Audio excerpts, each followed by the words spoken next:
hiki kinaelezea mtu wa Mungu ambaye aliondoka katika nchi yake, lakini nitafanya haraka sana.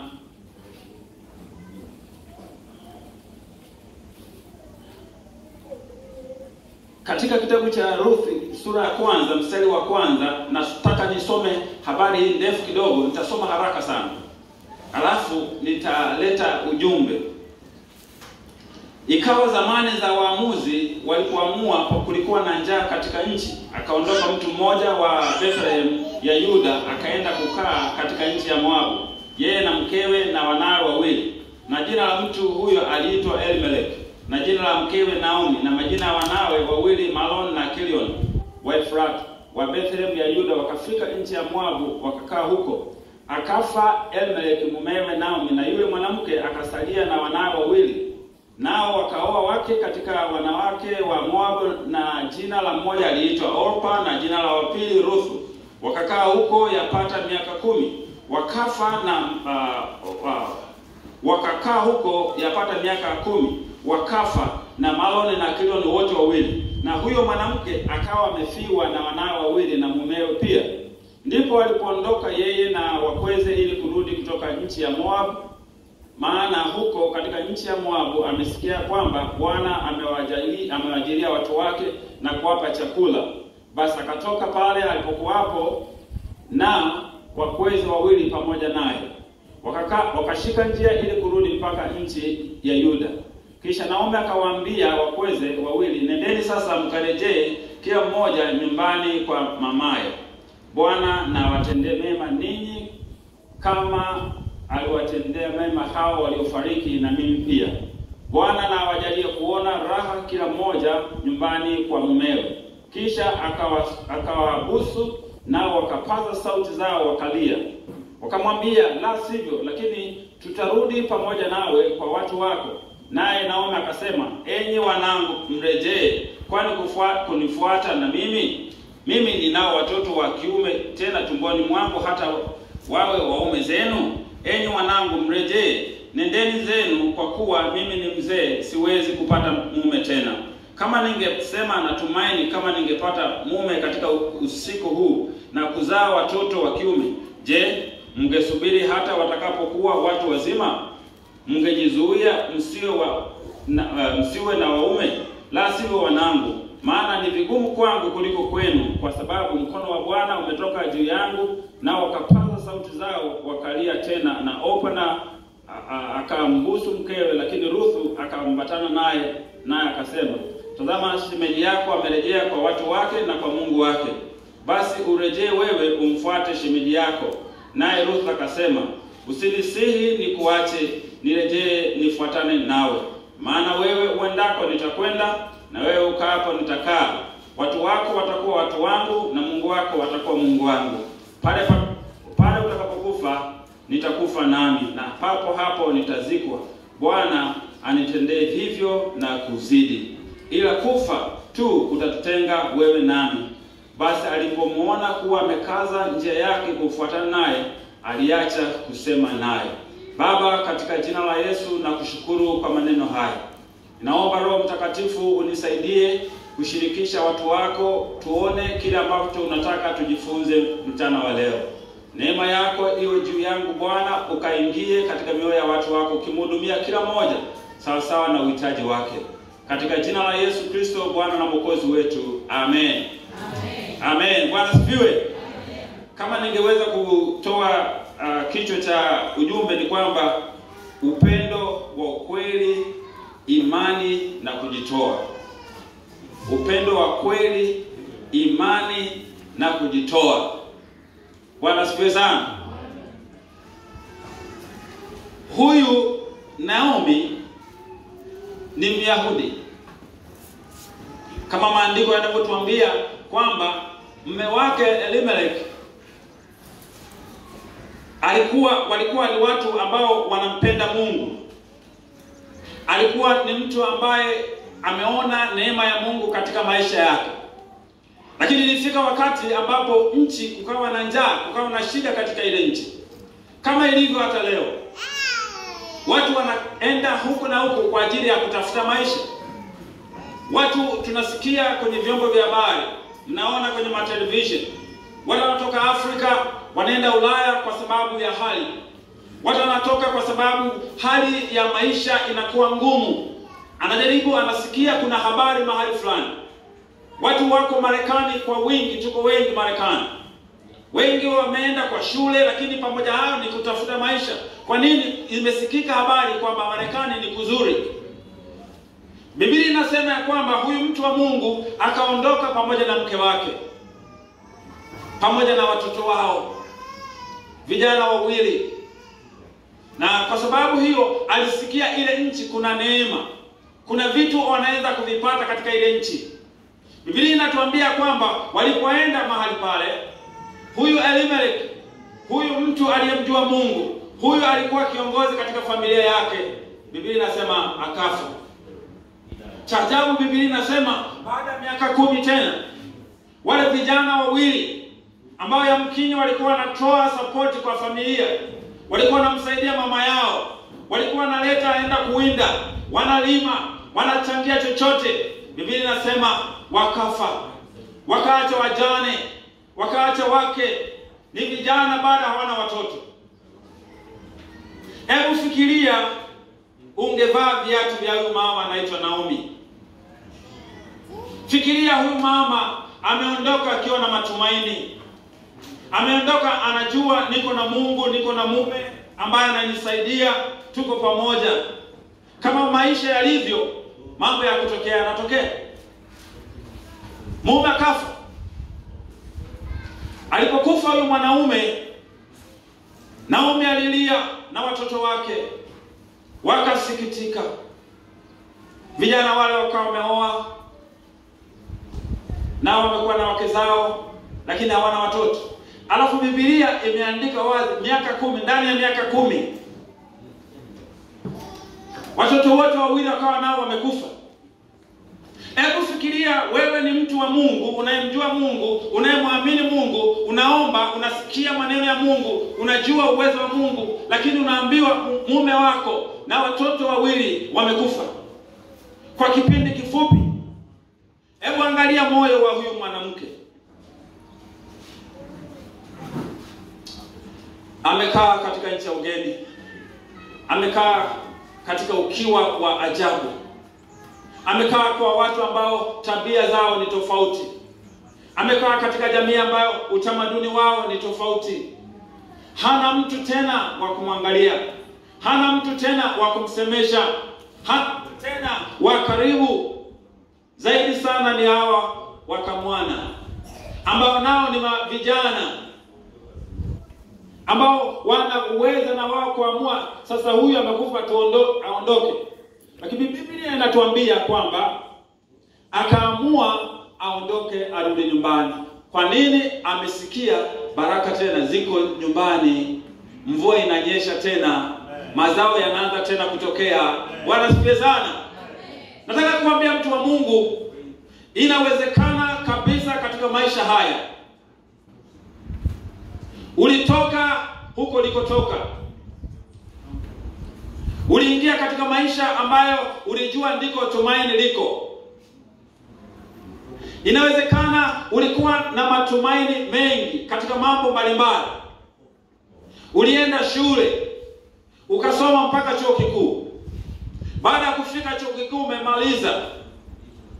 Baada ya kumaliza shule unategemea kuajiriwa. Lakini unaambiwa ajira hakuna. Maana unaambiwa wanafunzi wengi wanamaliza shule kwa mwaka, wengi. Tanzania serikali haiajiri. Kama wanafunzi 30,000 au 20 mmemaliza chuo, waliomaliza form 6 wapo, waliomaliza form 4 wapo, waliomaliza VETA wapo, waliomaliza chuo cha ardhi wapo, chuo cha maji wapo, chuo cha nyuki sijui Tabora wapo, chuo cha uhasibu wapo, waliomaliza chuo kikuu wapo. Hao wote wanangoja ajira. Lakini wote walitegemea serikali ifanye nini? Toe ajira. Ajira hakuna. Ina maana tayari ni njaa inaingia, shida inaingia. kijana unaamua kuondoka kwenda kutafuta maisha yoyote popote pale. Umesikia kule Arusha Mirelani kuna machimbo, kuna kazi. Labda niende nikahangaike. Labda niende nikafanya biashara fulani, nikauze mitumba, chochote kinachowezekana nikafanya. Lakini naonekana hayo yote hakuna tumaini. Mlango umefungwa, inaelekea haiwezekani. Unajaribu kuinuka tena. Umejaribu kujenga kwa biashara, kameinuka kidogo, ghafla kitu fulani kimetokea. Mama ameugua. Huwezi kaenda tena kazini. Huwezi tena ukaweza kuzalisha chochote cha kukusaidia. Unategemea nini? Unategemea msaada sasa. Bwana asifiwe sana. Bwana asifiwe. Uko peke yako. Unafanyaje? Bwana asifiwe sana. Baadaye unasikia habari nzuri. Bwana asifiwe sana. Kwamba inawezekana ukanyanyuka tena. Na mimi nimekuja kukuambia inawezekana Mungu akakuinua tena. Bwana asifiwe. Nataka kusema habari ya huyu Ruth na Orpa. Hao wadada wawili wote walikuwa katika hali ile ile ngumu. Wote wamefiwa na waume. Wote hawana watoto. Wamebaki na mama mkwe ambaye naye hana msaada. Lakini wao kidogo wana nguvu, wanasema tunaweza kufanya kitu. Alipojaribu kuondoka nao, yule mama aliangalia mioyo ya wale vijana, akaangalia maisha yao, akajiona yeye kwamba mimi nimefika mwisho, sina faida tena. Nataka nikwambie iko faida hata kama uko katika hali yoyote, bado Mungu anakuhitaji katika maisha yako. Haleluya. Yeye alifikia ukomo, anasema mimi sina thamani tena. Mimi sifai tena. Anawaambia wale mabinti, rudini nyie. Ningekuwa na uwezo wa kuzaa mpaka nije nipate mume, kumpata mume kwenye kazi. Lakini hata kama nikimpata mpaka nipate ujauzito leo, ichukue miezi 9, bado nyie mnasubiri. Ikifika miezi 9 nije nizaa mtoto, nimnyonyeshe miaka 2, bado nyie mnasubiri. Mtaweza?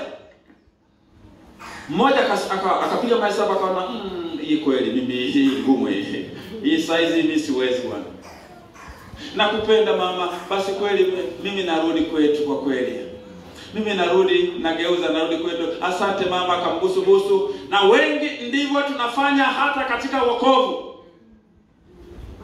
Wengi tumeonja vipawa vya Mungu. Tunampenda Mungu, mambo yanapoenda vizuri. Tunampenda Mungu, tuna afya vizuri. Tunampenda Mungu, tuna hela. Tunampenda Mungu, kila kitu kimekaa kwenye mstari. Lakini mambo yanapotokea magumu, tukapata kaushawishi kidogo tu, tunarudi nyuma. Tunataka tujisaidie wenyewe. Katika Mathayo 11:28 anasema, njoni kwangu ninyi nyote msumbukao na wenye kulemewa na mizigo, nami nitawapumzisha. Bwana asifiwe. Anasema uje na mzigo wako, yeye anaweza kutupumzisha. Hataki tuende kwingine. Wengine wameenda kwa waganga ili wapumzike kwa waganga, kumbe anapigwa mzigo mwingine mzito zaidi. Wewe uliokoka, simama na huyu Yesu. Bwana asifiwe sana. Kwa sababu maisha ya dunia ni mafupi mno kuliko tunavyowaza. Na watu wanaogopa sana kufa. Utafikiri kufa ni laana. Kufa ni laana ya wakati ule. Wakati Adamu alikosea, aliambiwa atakufa. Kile kifo aliambiwa utatengwa na Mungu. Bwana asifiwe sana. Kile kilikuwa kifo ambacho Mungu alikitamka, lakini pia kilikuja na kifo cha mwili ambao wanadamu wanaogopa. Na andiko linatuambia wazi, adui wa mwisho wa Mungu ni nani jamani? Mauti, si ndio? Kifo. Anasema atamfunga na yeye, ile roho sasa itanyamaza. Lakini nataka kuambia nini? Kwamba ukiwa na Yesu sisi hatufi tena. Ndio maana Paulo anasema mimi jamani, kuishi kwangu mimi ni Kristo na kufa ni faida. Yaani ni kuishinda na kushinda. Kwamba nimekufa, kwamba niko kwenye mwili, mbele za Mungu niko sawa tu. Haleluya. Mara nyingi tunatetemeka sana ukisikia kifo. Yaani as if hatumwamini Mungu. Watu wana wokovu kwa sababu anaumwa, amejaribu kwenda hospitali wamemwambia hakuna kitu. Anaamua aende kwa waganga wa kienyeji. Ukaweke mzigo zaidi, ukaweke mateso zaidi. Wala hawawezi kukuponya. Mponyaji ni mmoja, ni Yesu Kristo mwana wa Mungu aliye hai. Haleluya. Huyu dada yeye akasema mimi nageuza Bwana. Siwezi kukaa na huyu mama. Akarudi zake. Kama wengi ambao wanaacha wokovu kwa sababu wanaona hakuna faida. Wengine urafiki, wengine mnapenda marafiki mpaka awe na kitu. Akiwa na kazi nzuri unapenda kuwa karibu naye. Lakini kama huyu mtu hana kazi, amefukuza kazi, unakuta mtu anajisukuma tu. Akipiga simu, ni mwaka jumba ananipigia, naona anataka kuomba kuni. Na yule mtu anaona kama hajaona simu hiyo. Unapiga wala hapokei. Kwa nini? Kwa sababu urafiki wake uko katika vitu. Sio urafiki wa kweli. Orpa akaona yeye hii kiatu hiki kigumu hawezi. Mama asante, akambusu na kumbusu. Kama wengi nakupenda sana dada nakupenda Bwana sifiwe sana, anakubusu kumbe wala moyo wake. Anasema Isaya anaandika, anasema watu hawa huniheshimu kwa vinywa vyao tu, lakini mioyo yao iko mbali nami. Orpa aliondoka. Lakini huyu dada Ruth akasema, mama usiniambie mimi nirudi. Bwana sifiwe sana. Anasema usiniambie, usinizuie. Kule utakakokwenda mimi nitakwenda. Wale ambao watu wako watakuwa kwangu. Shida utakazopata zitakuwa za kwangu. Mama utakayopitia ya kwangu. Ukifa na mimi pale nitakufa, na utakapozikwa na mimi nitazikwa mahali pale. Bwana sifiwe sana. Haleluya. Upendo wa kweli ni imani ya alitamka maneno haya ni kama nabii. Asijue atakuwa nani. Bwana sifiwe sana. Bwana sifiwe. Kuna watu wanavutwa na wewe kwa sababu wanaona msimamo wako mama. Tabia yako inawavutia watu hata kama hujasema maneno. Unajua mimi nimeokoka, lakini unashangaa unatukana. Lakini unaweza kawa kimya. Matendo yako yanahubiri kuliko maneno. Bwana sifiwe sana. Kuna watu wana maneno, umeokoka. Mimi nampenda Yesu, Bwana sifiwe sana. Haleluya. Ukiangalia huko yani anatukana kama wapagani wengine wote. Akida Bwana sifiwe mchungaji, Bwana sifiwe sana. Namshukuru Mungu sana. Kweli Mungu amenisaidia. Haleluya, asante Yesu. Akitoka tu hapo nje ana vitu vyake vya ajabu.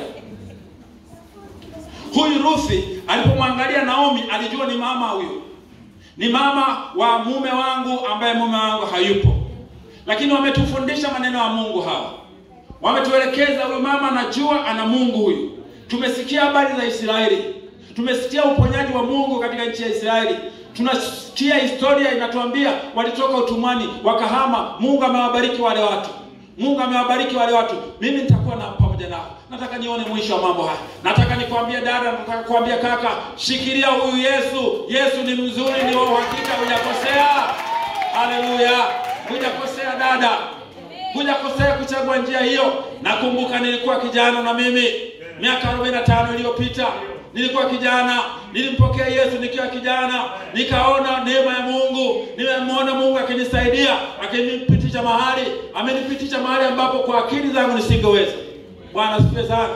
Na kwa mlango wangu kaka yangu amekuja Marekani, shemeji yangu amekuja, na tuna familia kubwa huko. Mungu ametusaidia. Sikuwa na elimu ya kutosha kunipeleka Marekani, lakini Mungu alichonga njia ya mimi kwenda kule. Sikuhangaika. Bwana asifiwe sana. Ukimwamini Mungu hatawaacha watu wake. Biblia inaniambia huyu Ruth akiwa dada tu akasema, mama tutaenda wote. Nimemsikia huyu Mungu wako. Nimemuelewa huyu Mungu wako. Bwana asifiwe. Amen. Nimemuona huyu Mungu, twende wote. Binti yangu rudi. Mama usiniambie mimi. Nimehakikisha twende. Wewe lakini una ndugu zako wengine huko wanaendelea na madensi huko, madisco huko kwa Yesu huko Bwana, hakuna kunywa tena pombe. Mama nimekuona, twende. Bwana huko hakuna maboyfriend wa pembeni, usije usinifuate. Mama wewe usinizuie, twende. Namjua Yesu uliyemwamini, twende. Haleluya. Mungu, lakini nataka niwaambie mwisho wa huyu binti, Mungu alibadilisha maisha ya huyu mama. Mama aliye hata akaanza kumchukia Mungu, maana akasema aliporudi kwao akamshangaa, maana amebadilika. Wanasema ni Naomi huyu, akasema hapana, msiniite Naomi, mimi ni Mara. Sasa ni uchungu, maana Mungu ameniacha. Wengi tunalalamika tunapokutana na matatizo, tunafikiri Mungu ametuacha. Mungu ameahidi hatatuacha. Haleluya! Ni changamoto tu. Unapopitia shida ni rahisi kusema Mungu ameniacha. Mungu ameahidi katika neno lake. Si mtu hata aseme uongo. Si mwanadamu hata ajute. Awaze jambo, akusudie jambo, asilifanye. Hapana. Anasema, je, nilete watoto karibu na kuzaliwa alafu nisizalishe? Lazima atazaliwa. Bwana asifiwe sana. Huyu mama alipofika kwao Naomi, wanamshangaa. Na ni kweli lazima watu wamshangae. Amefiwa na mume, amefiwa na watoto. Angekuwa nimefiwa na mume wangu mimi, Bwana asifiwe sana, nimefiwa na mume wangu. Kwa hapana. Ni mwanadamu, lazima maumivu yawepo. Lakini yeye mpaka sasa akigeuza kibao, hata alimwelekeza Mungu, asema unajua Mungu amenifanyia nini? Ni uchungu wa moyoni. Lakini Mungu akageuza. Bwana asifiwe sana. Bwana asifiwe watu wa Mungu. Ruth huyu binti alikuwa na sifa nyingi. Alikuwa na sifa za ajabu. Alikuwa mchapakazi. Alikuwa anafanya kazi. Maana kila anachomshauri Naomi alihakikisha anakifanya. Mabinti wetu siku hizi wengi hamsikii wazazi. Huyu binti ukiendelea kusoma kitabu cha Ruth milango inayofuatia, anasema alikuwa anamsikiliza. Kwanza anamwambia mama mke wake, mama ngoja miembe nizunguke. Sasa hivi watu wanavuna huko shairi, wanavuna. Ngoja niende nikakusanya makapi huko. Binti amekuja katika nchi ya ugeni. Hakukaa tu pale nyumbani. Alimwambia mama mke, mimi natoka niende nikafanye kitu. Mabinti wengi na wavulana wengi wanakaa nyumbani, hawawazi kufanya chochote. Baba amekusomesha, baba amefanya kila alichoweza, ndio uwezo wake pale. Na wewe chukua hatua, fanya kitu. Usiogope. Kule Marekani kuna watu wanaishi kwa kukata majani kwenye viwanja vya watu. Ni kazi. Na kuna mtu anacheka kule. Hapa kuna kudharau. Huyu anafanya nini? Huyu tinga tu huyu. Huyu anakata majani. Kule hakuna anayecheka, wanachojali unafanya kazi. Na unaishi kwa hiyo. Bwana asifiwe sana. Kwanza hata kumweka mtu kukatia majani ni hela nyingi. Kwa dakika ngapi? Dakika nusu saa. Kama eneo langu mimi nakata mwenyewe majani bwana. Nakwambia siwezi ka afford. Kwa sababu kwa dakika 30 akikupatia majani anakuambia $100. Sasa nimpe na mimi na mashine hapo na nimkatie mtu kwa $100. Why? Bwana asifiwe sana. Nakata mwenyewe na mashine yangu na naiendesha na kata nazunguka nimemaliza. Bwana asifiwe. Kuna watu wanafanya kazi yoyote. Wewe usiseme sina kazi, tafuta kitu chochote, usijali watu wanasema nini. Kwani wao ni Mungu bwana? Fanya kazi ya halali. Haleluya. Msio wanyonge. Marekani imeendelea kwa sababu hakuna mtu anamcheka mtu kazi anayofanya. Anafanya chochote maadamu ni kitu cha halali. Kuna watu wanaishi kwa kupiga brush. Ukienda airport unakalishwa kwenye kiti kama mfalme, kiti ni kubwa hivi, umenyosha mguu, hata uvui kwanza viatu, umevaa huko, mtu anakubrush. Dakika ngapi hapo? $30, $50. Sasa ana watu wangapi wote kwa siku? Wewe unacheka unasema sina kazi. Serikali haiwezi kwa ajili watu wote. Kwa hiyo akili yetu lazima ibadilike, tuanze kujishughulisha wenyewe kwa kazi yoyote. Bwana asifiwe sana. Waambie mimi nasafisha vyoo. Watu wanakucheka lakini you are making money. Bwana asifiwe. Nimeambia huyu mama ameleta maua hapa, hana kazi. lakini anashughulika nyumbani kwake na anamtolea Mungu, na Mungu anaendelea kumbariki, Mungu anaendelea kumuinua. Kwa nini? Amegundua siri. Ukikaa tu sina kitu, Mungu anamuuliza una nini mkononi? Mungu atatumia kidogo ulicho nacho ili akubariki. Bwana asifiwe sana. Hawezi kwenda kuvunja benki akupe hela wewe. Mungu hana hiyo. Anasema what do you have on hand? Una nini mkononi? Kidogo ulicho nacho, elimu ndogo ulionayo, mwambie Mungu nisaidie niwe na kitu cha kufanya.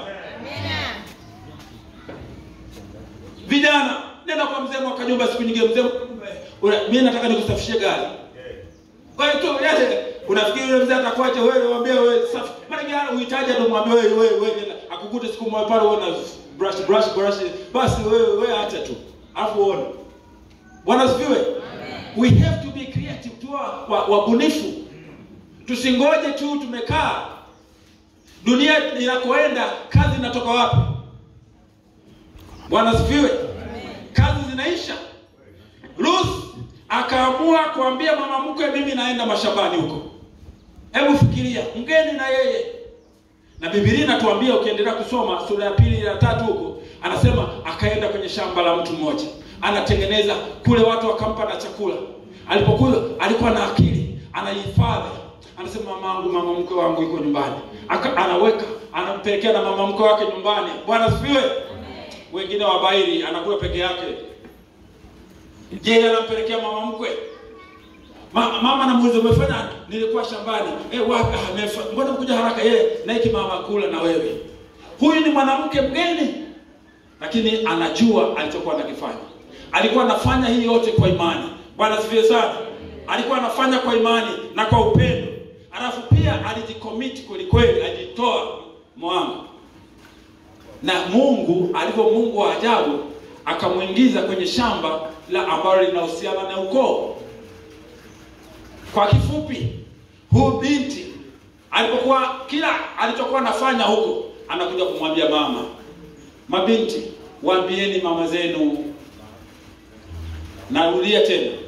Mabinti, waambieni mama zenu mnaokutana nayo huko nje, msifiche. Amen. Msifiche, msio watu wa siri. Hawa wazee wana hekima. Maana njia unayopitia wewe, wao wameshapita siku nyingi. Unaweza kaona hawajasoma, unaweza kaona kama hawaelewi, wanakucheka tu. Kwa sababu lugha unayotumia wazee walisema siku nyingi, hicho kitu cha zamani, wameshapitia huko. Hata kidanganya kwenda mvulana, atajua mama yako, atajua moyoni. Hata kuambia hana ushahidi kabisa, lakini moyoni atajua mwanangu hapa kuna kitu kingine. Wanajua. Maana kama walitujua tukiwa wadogo, anajua tu mwanangu nilikuwa nashangaa kina mama. Anasema mwanangu anauma tumbo. Sasa unajuaje? Mbona mtoto asemi? Anajuaje huyu? Ni kwa sababu kuna connection, kuna muunganiko. Ruth alikuwa anamwambia mama mke wake. Bwana sifiwe sana. Amen. Nimeenda kwa shamba. Tena umefanya ile shamba unajua nani? La Boaz huyu. Tena huyu ni ndugu huyu wa mume wangu huyu. Ni ukoo wetu huyu. Fanya vizuri. Alafu akamwambia cha kufanya. Ukienda safari hii, maana wanaenda kufanya kuna sikukuu siku hiyo. Kwa hiyo nataka uoge vizuri, ujitengeneze vizuri. Alafu ukienda uke kwenye kupulia ngano huko, giza likiingia, ukalale pale atakapokuwa, mwangalie sana atakapokuwa pale wewe kalale karibu na yeye pale. Mama anachora mchoro huo. Haleluya. Akina mama wanajua mambo. Haleluya. Lakini ulikuwa ni mchoro wa kimbingu. Haukuwa mchoro tu wa akili ya kawaida, ilikuwa mbingu zimeorchestrate, zimefanya haya mambo. Kwa sababu ya uaminifu wa huyu binti, Mungu alitaka kuprove kwamba yeye ni Mungu wa kweli. Yaliyofanyika akawa rahisi, ikagundikana yule baba akamuoa baadaye Boaz. Boaz ndiye baba yake mtu anaitwa Jesse. Jesse ndiye baba yake mfalme mkuu katika Israeli ambaye hajatokea, ambako hata Yesu ameitwa mwana wa nani? Wa Daudi. Haleluya. Kwa kuvumilia kwa mtu mmoja akaleta ukombozi mkubwa katika Israeli. Akazaliwa mfalme. Yesu ameitwa mfalme wa falme, Bwana wa mabwana, Mungu wa miungu.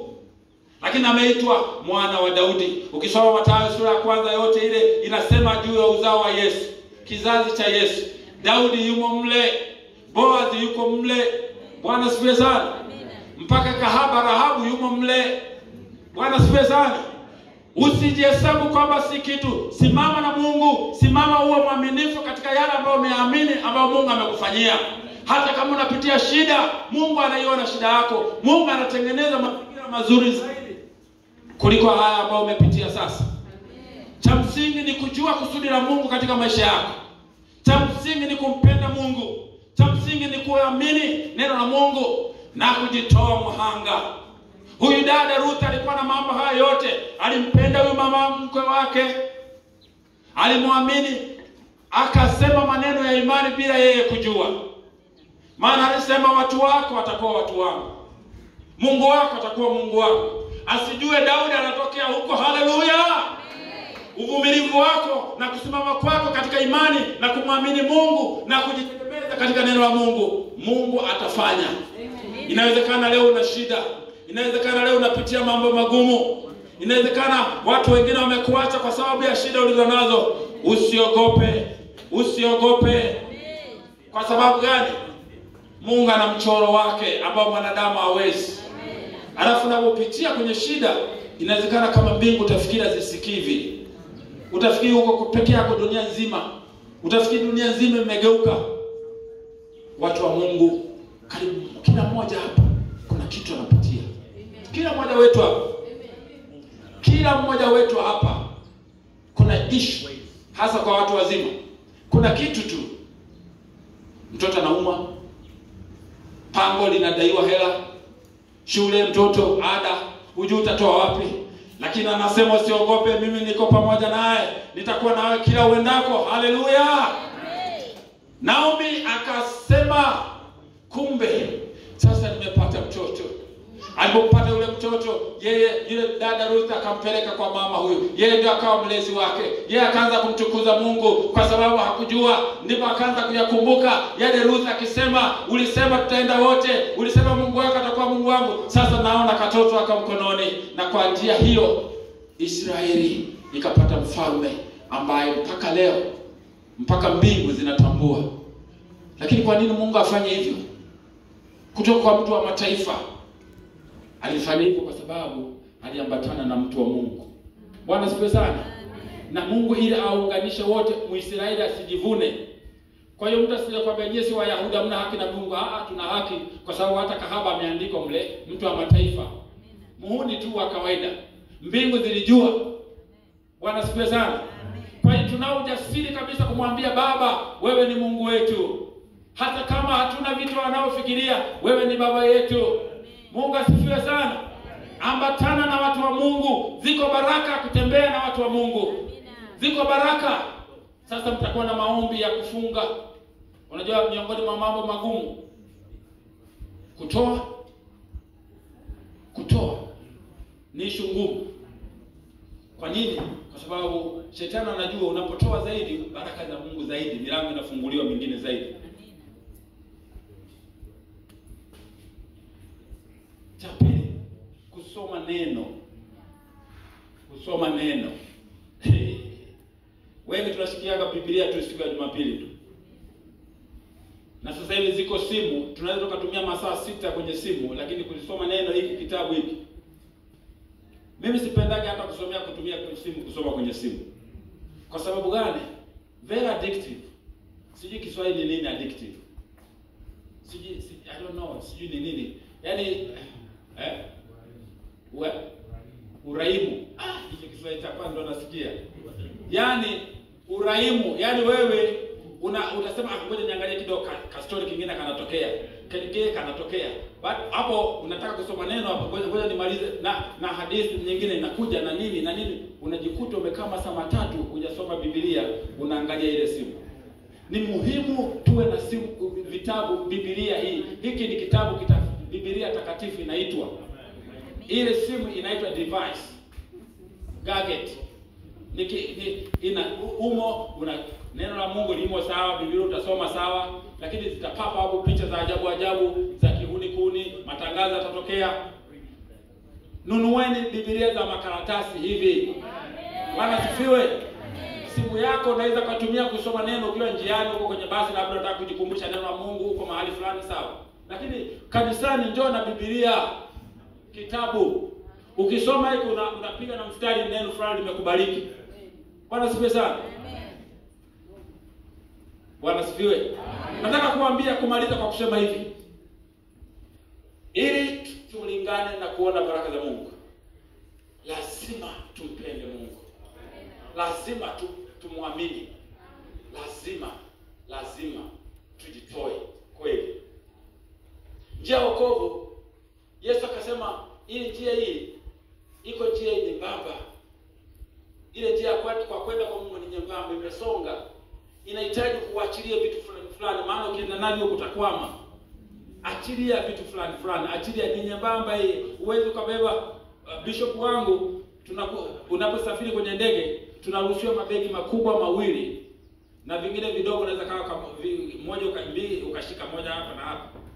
Sasa mimi ninapokuja huko ni nyumbani kule, unakuwa natumia watu wengi, kanite ndugu yangu hiki na nini.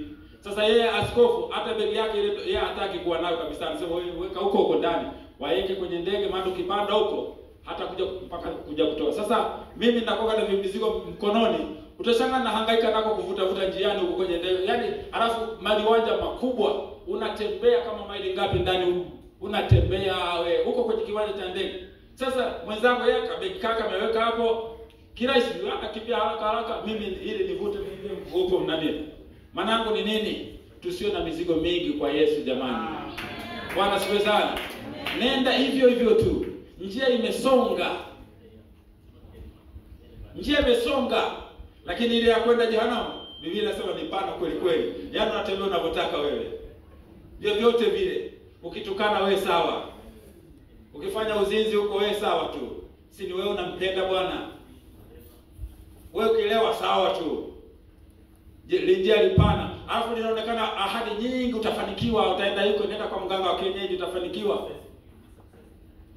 Mwenye hekima, mwana wa Daudi, anasema iko njia inaonekana ni njema machoni pa mtu. Iko njia inaonekana nzuri tu. Unaonekana unafanikiwa kidogo, lakini mwisho wake ni njia ya uharibifu. Simama kwa mguu yako. Amen.